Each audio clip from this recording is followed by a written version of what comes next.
and welcome to Season 4, Episode 3 of Let Creativity. This is your host, Alicia K. Hurst.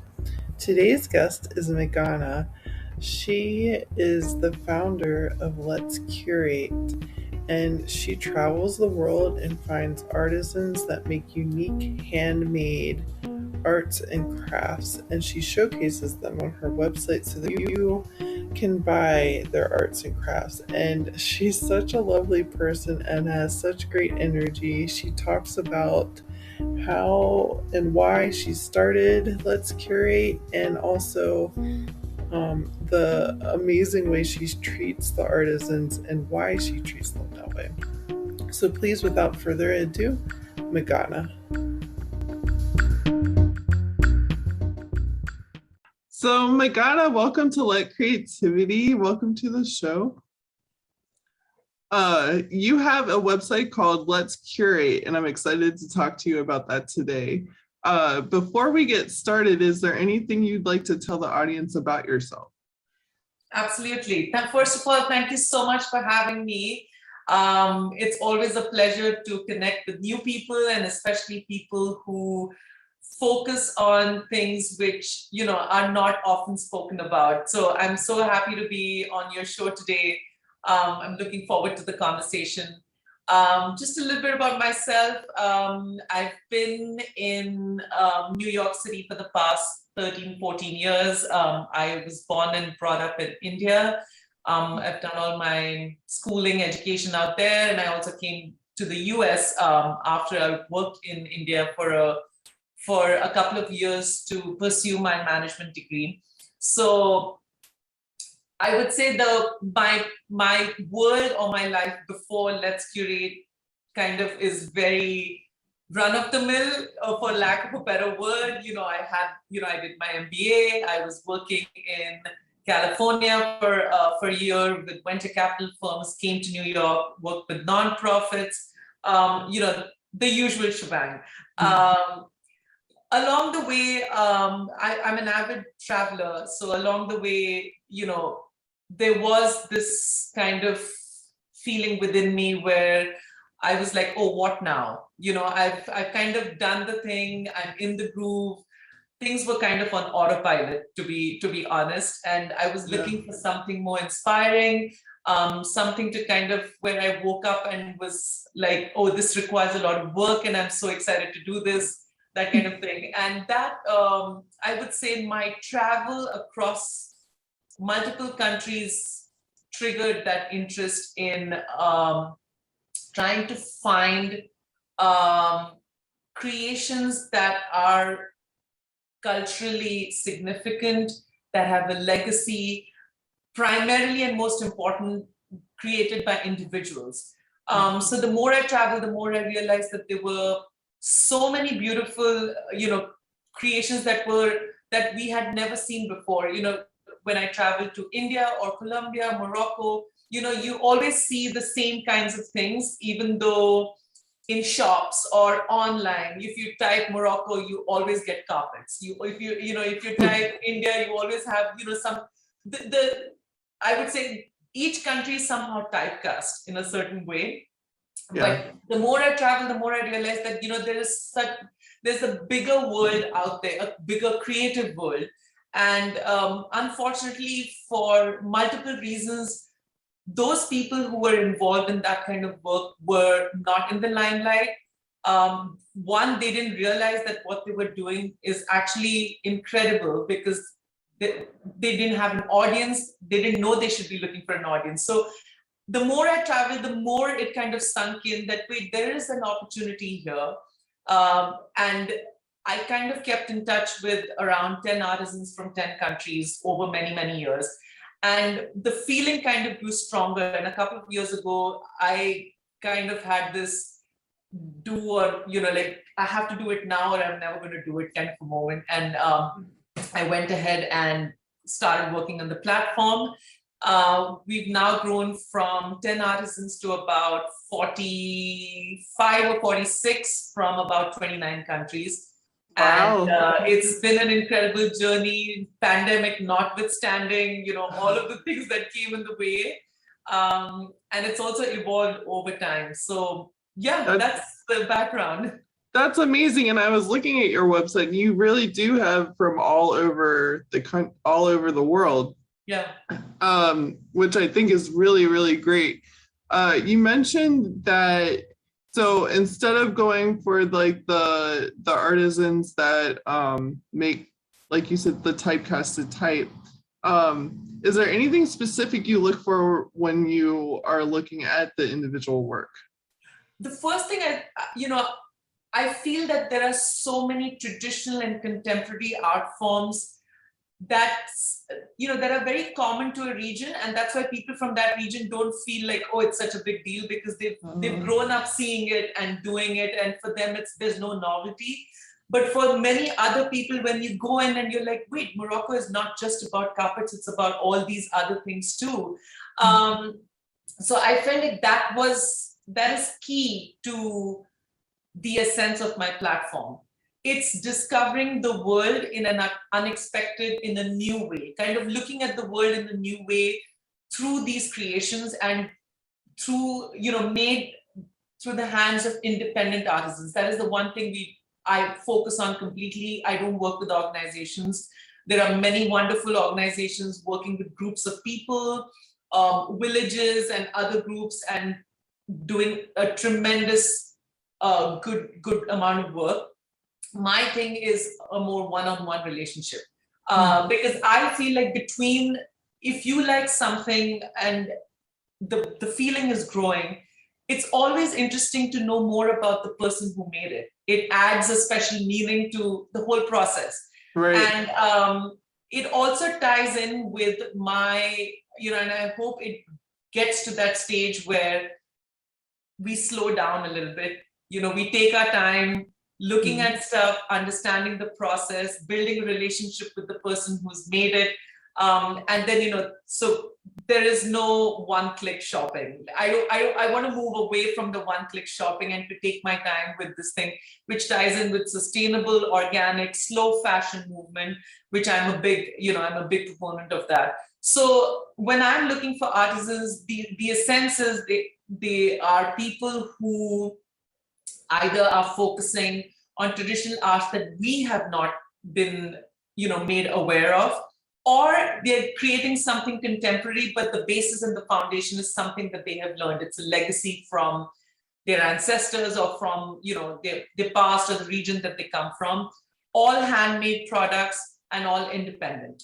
So those are the three main criteria for my platform as such. Every single artisan on the platform, it kind of checks these three boxes, and so much more beyond that, of course.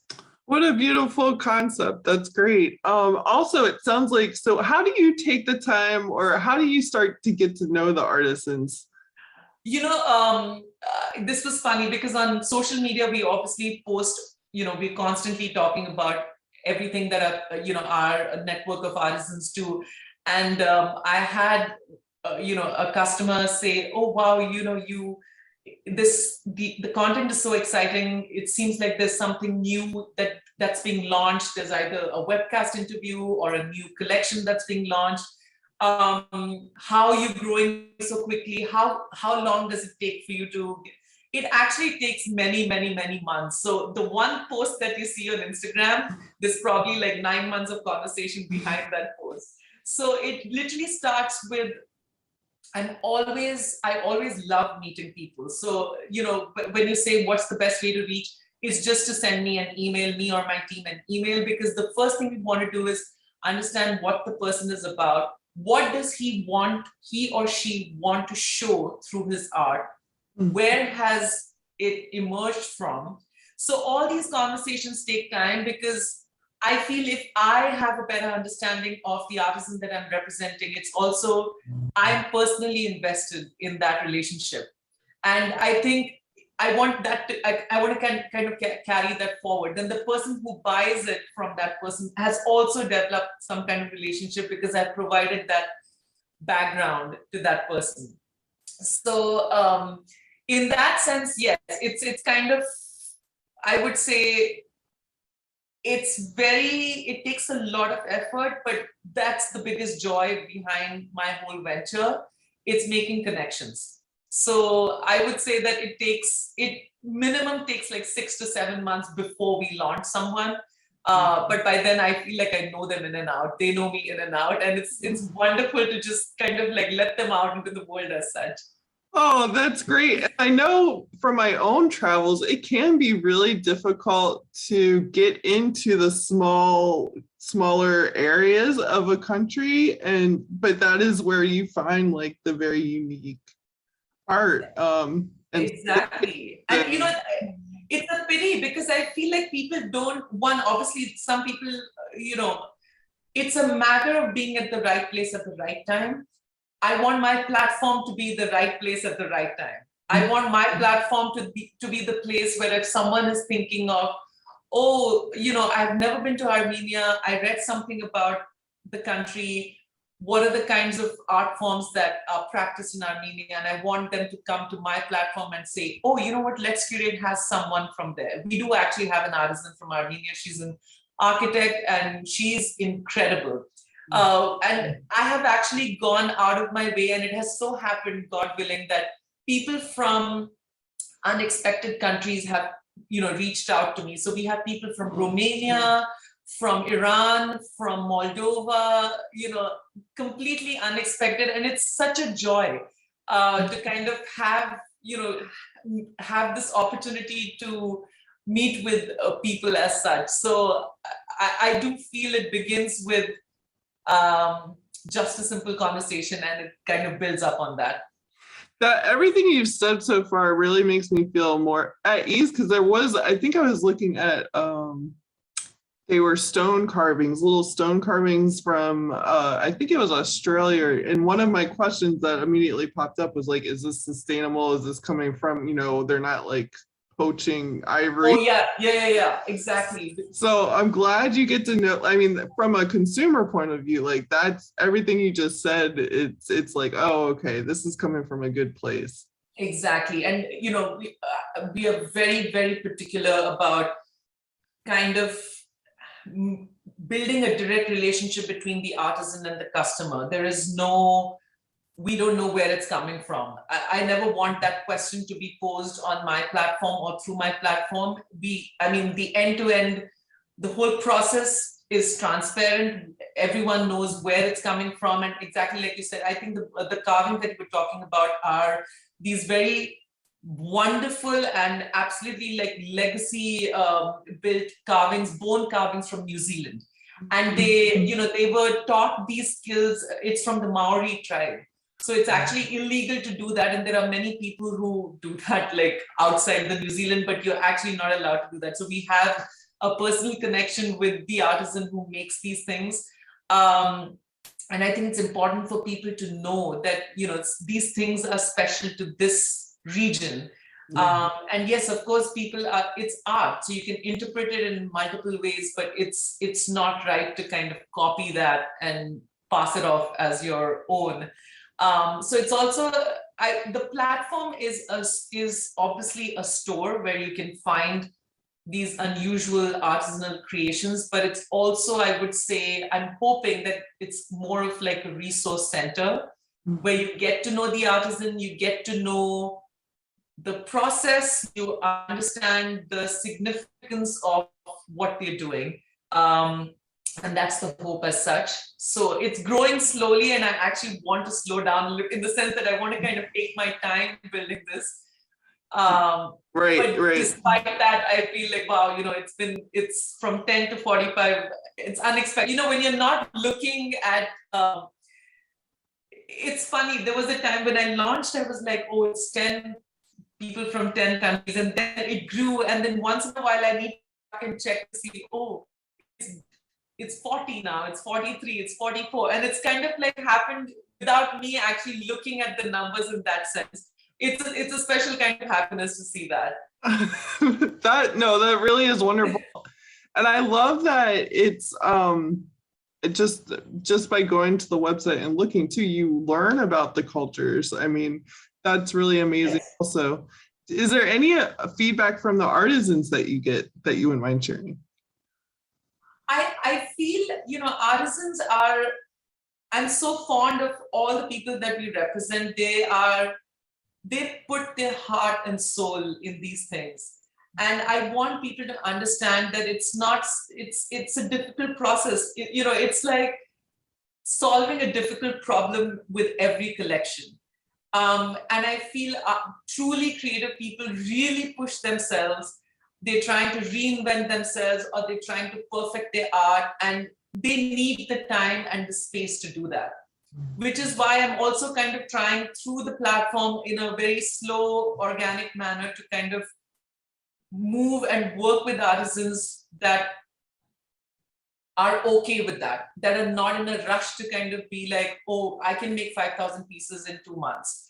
Typically, we would not, collaborate with, there are obviously other platforms that would be a great fit for that particular artisan, but that's not the kind of artisan I want on LetsCurate. I want someone who takes their time, who perfects their art. So the feedback typically that I've gotten is that it's great that I get the time to do that. It's great that you are not, we don't pose any deadlines. If a collaboration is imminent and it looks like we're on the right page, on the same page, and we're moving along well, it's never like, oh, this works great, let's partner up. Can you get me something by November 5th? Never. It's always a process where I'm like, okay, so what do you think you would want to kind of show on my platform? How long do you think it would take?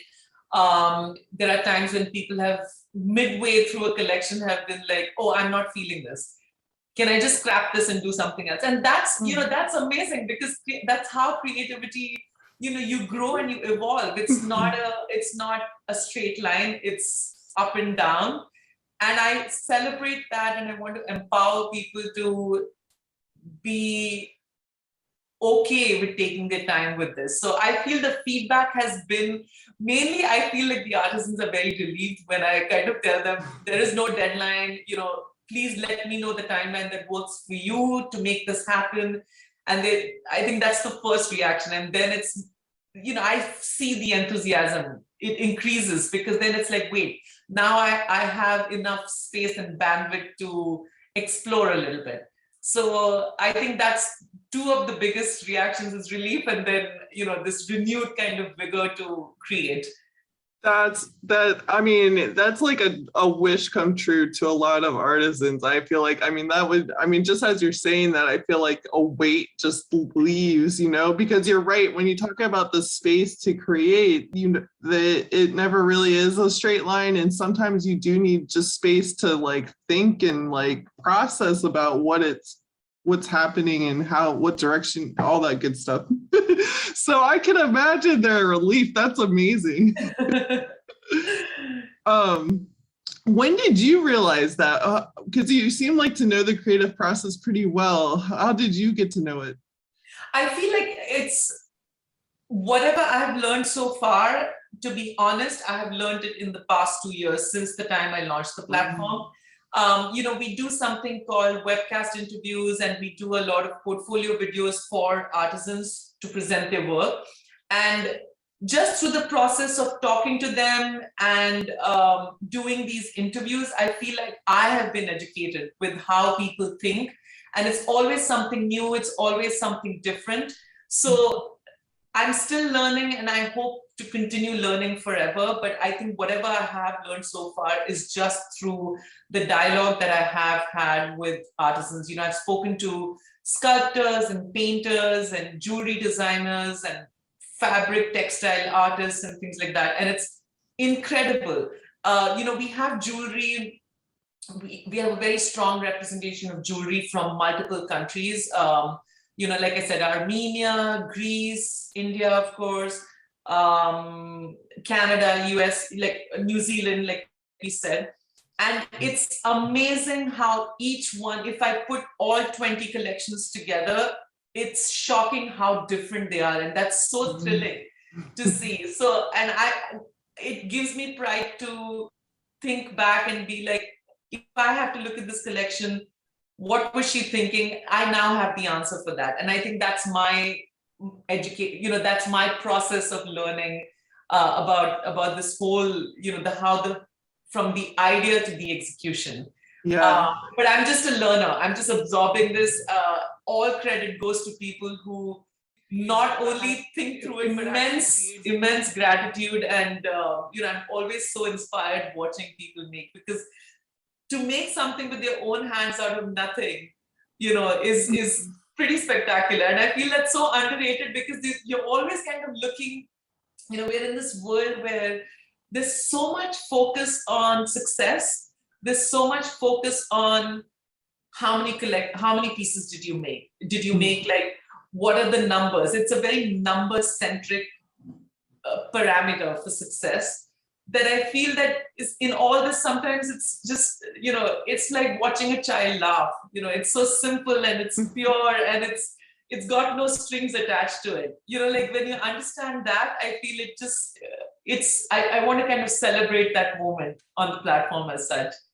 What a treasure you are. I feel like you've got you figured out life. And it just spills over. I also want to let the audience know, like, you're smiling while you're talking, like you really are passionate and love this stuff. So it's coming in all ways. It's so true. I was thinking the other day that the day I wake up and I don't feel, literally for the past 2 years, even during the pandemic when it was hard and we were just like, wait, what do we do now? Because, we have all the stuff and we don't know what to do. And we came up with new initiatives. Even during the, not the darkest days, I would say tough days, I would wake up and I would be like, what an amazing problem to solve. And I feel like the day I wake up and I don't feel that, I think that's a cue for me that either I've stopped learning, or I've stopped growing, or I've kind of missed the boat in that sense. I hope that never happens. But, I do wake up with that kind of joy every day when I think about this. That's wonderful. Before we're running, I'm just looking at the time. Before we go on to the questions I like to ask everyone, is there anything else you'd like to say or talk about in regard? Just that, if you are someone who is looking for a platform, this kind of platform, the way I described it, which is, yes, we are looking at success. We are looking at sales. We are looking at, kind of promoting your stuff. But if you're looking for a space where you get to enjoy the whole process and work with, a very enthusiastic team, and especially if you are independent, you're a small business, you're a one-man, one-woman show, would love to speak to you, because, that's the essence of this. We want to kind of prepare a stage for all these emerging people who don't have a platform as of now, and just let them be to create. Beautiful. And they can reach you at your team at yes. LetsCurate.com.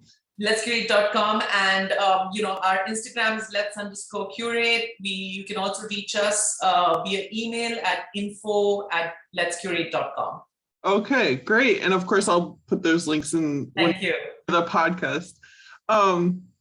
Wonderful to know, and I'm so grateful you're here and spreading this knowledge and shining a light on these people and giving them the space. I mean, it's all good stuff. Thank you. So the questions I like to ask everyone is, for you, what is creativity? Creativity for me is freedom. It's freedom from rules. It's freedom from frameworks. It's the freedom to go in any direction I want without feeling pressured or judged or I guess admonished. It's just that's my feeling of creativity, because I think freedom equates creativity, because when you're free, your thoughts are free, and from that can come, an outpouring of whatever brings you the biggest joy. I love that you mentioned judgment too, because you can be free from other people and other people's judgments, but also you got to release your own judgments. Absolutely. And it's all kind of you don't know what plays a bigger part. You don't know if people's judgment is playing a part or hampering your thought, or whether you're pulling yourself back and saying, oh, maybe I should not do this. But I feel like just freeing your mind and, kind of being still and just kind of being, it's hard to do that. And that's why it's interesting that creative people actually go through the whole gamut of emotions where it's like, this sounds great, and then midway you're like, wait, this is going to be terrible, but should we go ahead? It's a hard process, I feel. So freedom for me is creativity. Wonderful. And then what do you love about creativity? I love, again, that it gives me the leeway to go any which way I want. It's not a straight path. It is, if I wanted, it gives me the opportunity to stop, stand, stare, run, walk, do whatever I want to kind of imbibe the atmosphere around me. So for me, I think that's crucial. Awesome. And then the next one is, what don't you like about creativity? The angst. Short and to the point. I know that without that, it's kind of it goes hand in glove, right? If everything was easy peasy and life was amazing and it was perfect, I feel our senses would be dulled and we would just be in a comfortable space. But the angst is just so hard, and it's also so, I feel sometimes when you're going through it, it's also very hard to share with people because no one actually knows what you're saying, the words, but no one can feel what you're feeling. So whether it's angst about what do I do next, or angst about, oh, this is a problem that I need to solve, or I cannot move ahead and get to my end game. All of those things it's uncomfortable. It makes you kind of question everything that you're doing. But when you kind of go over that obstacle, you kind of realize, okay, it was worth it. I came, this is the end result. But that going through that is very, very hard. That's a great point. You only see the end product, and the angst is hidden. Yes, it is. And that's why there were times I was reading this profile about a painter who would always say, that at the end of a painting, typically, as a layperson, I would assume that he or she would be euphoric and be like, oh, I'm done, and it looks exact. But I was reading this profile where a lot of creative people actually feel, it's a very strange feeling. They almost feel angry, or they feel something negative at the end of it, because it's like, oh, we went through all this, it's done, now what? And it's kind of, I feel it's personal to everyone, but it's kind of a strange, complicated kind of a feeling at the end of something. Yes, it's almost like you build such a relationship with what you're creating, and then it's almost like, now I say goodbye. Yes. In fact, one of our painters from Australia, she said that she showed me a few paintings while I was chatting with her, and she said, I never want to sell these. I built these. I've made these with so much love. I'm going to feel like it's letting like a child out into the big bad world. But I feel like, yeah, it's hard. So the angst and this kind of complicated feeling is it makes it, I guess, more fulfilling or more painful. It could be either way. Right. And then the last one is, where is your creativity? I would say my creativity really lies in the past 2 years. I have learned to let my thoughts lead the way. I have not, I now don't tend to over rationalize or over plan or over think through stuff, because I've realized that especially when you're running a creative platform, it is good to just be and just let. I've kind of learned to just walk along, take one step after another, and it's more like a bring it on moment. Let's see where this takes us. And so far, I feel like it's so far so good. Wonderful. I love all those answers, and thank you for sharing them. Well, that's all the time we have. Thank you so much. This is Meghana from LetsCurate.com, and please go check out her website and all of the wonderful artisans there. They are all from all over the world. I can't stress that enough. And yes, thank you.